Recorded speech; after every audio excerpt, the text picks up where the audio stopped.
Well, good morning, everyone. My name is Alicia Haydon, and today I will be presenting about the CEBRE discussion guides.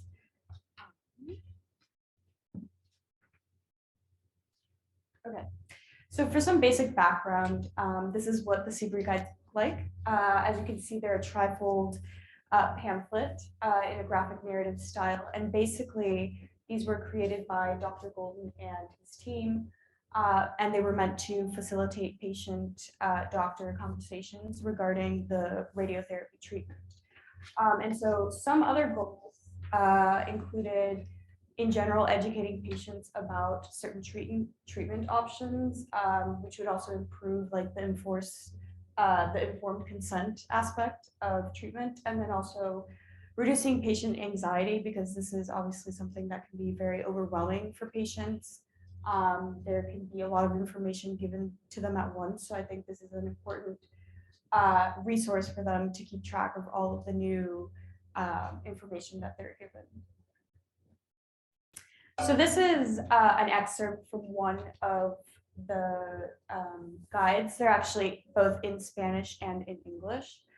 And so generally what the format is like is you follow one patient through each step of the radiotherapy process. So here we see exactly what would happen in a simulation scan before undergoing radiotherapy.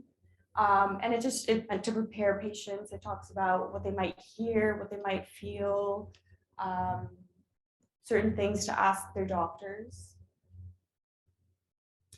And then there's also an interactive component to it, which is at the very end, doctors are able to talk to their patients and sort of customize each pamphlet to the individual treatment plan. So you can have designs, you can have their contact information, and a bunch of other things like things they should keep in mind before going to any visits. So I think this is a really important resource for patients to have. They can use it to like refer back to things that maybe they forgot about, because like I said, there is a lot of information going on during these visits. So this is a map of where all of the CEBRE guides have been downloaded. It's mainly been in the US, of course, but we have a bunch of other downloads in other countries. So it's nice to see that CEBRE is really going all over the world. And so it's been available for about 5 years online, and we thought that it was a good enough amount of time to see really how people have been using it and what improvements can be made. So to do that, we decided to create a survey, and it was sent out to everyone who had downloaded the guides, because they gave their contact information. And so the original amount of people who downloaded the guides was 639. Of course, there were many duplicate emails and invalid emails. So we ended up with the number of 500 individuals. And we got a response rate of 42 out of 500, which is pretty low. But yeah, so the survey was distributed and they were sent 2 reminders to take the survey. And so we came up with some pretty interesting results. I just wanted to start off by saying again that the response rate was pretty low. It was like 8%. But 40% of the participants have been using the guides. And of those people who use the guides, 62.5% of them always use them actively with their patients. And some surprising information, which we didn't expect, is that a lot of the participants use these guides in their educational roles in medical schools, also teaching residents. So that's something that I don't think the guides were intended for, but it's become a new purpose. And then also there is a big interest in having these guides translated into other languages, specifically Mandarin and Cantonese, but there's also interest in Portuguese, French, and Arabic. Finally, we also had some questions regarding how they think the CEBRE guides are in use. And we used a Likert type scale. And so you can see that the overall response was quite favorable.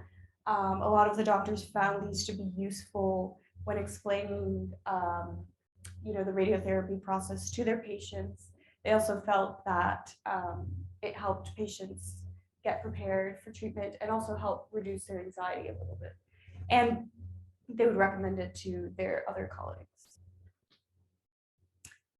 So we had several limitations in this, mainly the low response rate. I don't think we can make a concrete conclusion from this sample.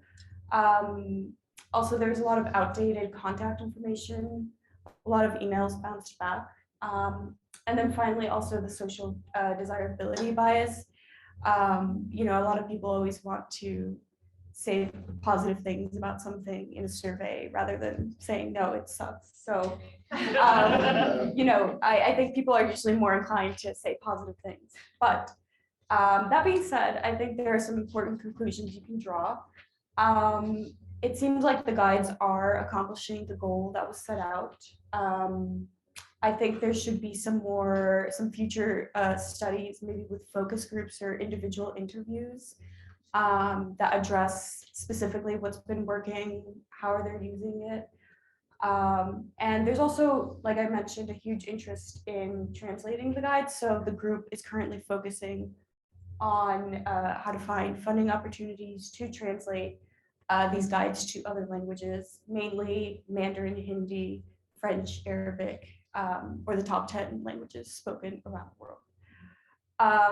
It was also interesting to see that more than half of the respondents are not using the guides. So that would mean they downloaded them and just haven't used them at all. And I think understanding why they haven't been using it is also an important factor in this. Maybe we need to educate them more on how to implement them in clinic. But yeah. So I wanted to thank a lot of people actually, but I mainly wanted to thank Dr. Golden. I met him my third year at the university, undergraduate, and I know I speak for many students when I say he's like a guiding light in this field. So thank you so much. And thank you to his whole team that really took me under their wing and helped me progress. So thank you so much.